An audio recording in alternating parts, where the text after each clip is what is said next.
Hello and welcome to Mr. Smith History.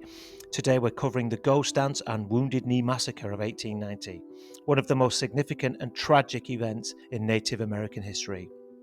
We're going to explore the causes, have a look at the key events, and take a look at the impact.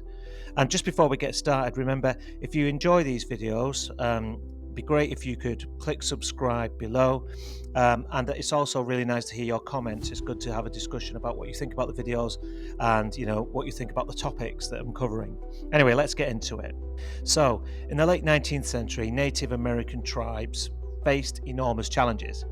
The US government had confined themselves to reservations, taken away their ancestral rights, and disrupted their way of life. The near extinction of the buffalo, which was their primary food source and obviously of spiritual value, further deepened their suffering.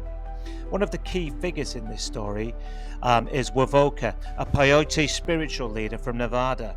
Born in 1856, Wovoka experienced visions that promised hope for the Native Americans. In January 1889, he claimed to have received a prophecy during a solar eclipse. The prophecy told him that a sacred dance, the Ghost Dance, could reunite Native Americans with their ancestors, bringing them back from the dead and bringing back the buffalo, thus allowing them to live free from oppression. This message quickly spread across the tribes, including the Sioux, led by chiefs like Sitting Bull and Bigfoot. And by 1890, the Ghost Dance had become a symbol of resistance and hope. However, the US government and white settlers saw the Ghost Dance as a threat. The Ghost Dance movement alarmed the US government, which feared it would lead to rebellion. In November 1890, the US government ordered the arrest of key Sioux leaders. On December 15, 1890, Sitting Bull, one of the most respected Sioux leaders, was killed during an attempted arrest at the Standing Rock Reservation. This further escalated tensions.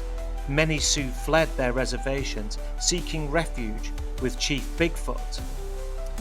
By the late December, Bigfoot and his followers, numbering around 350 men, women and children, were on the move. The US Army intercepted them on December 28, 1890, near Porcupine Butte in South Dakota. They were escorted to a campsite at Wounded Knee Creek, and the stage was set for a tragedy. On the morning of December 29, 1890, US troops of the 7th Cavalry, led by Colonel James W. Forsyth, surrounded Bigfoot's camp at Wounded Knee Creek. The soldiers numbered around 500, and they vastly outnumbered the Sioux. The army began disarming the Sioux, but tensions exploded when a shot was fired. Accounts differ about who fired the shot, but what we do know is chaos ensued. Armed soldiers opened fire on the unarmed and outnumbered Sioux. In the melee, Hotchkiss guns, a type of rapid-fire cannon, were used, devastating the encampment. By the time the gunfire ceased, an estimated 250 to 300 Sioux were dead, including women and children. About 25 soldiers also died, many from friendly fire. Chief Bigfoot was among the dead, his body found in the snow. Survivors fled into the freezing wilderness, where many perished from exposure.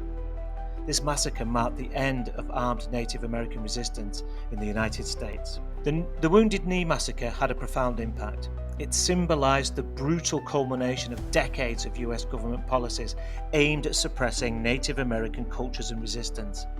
The massacre drew widespread condemnation at the time, with some Americans criticizing the Army's actions.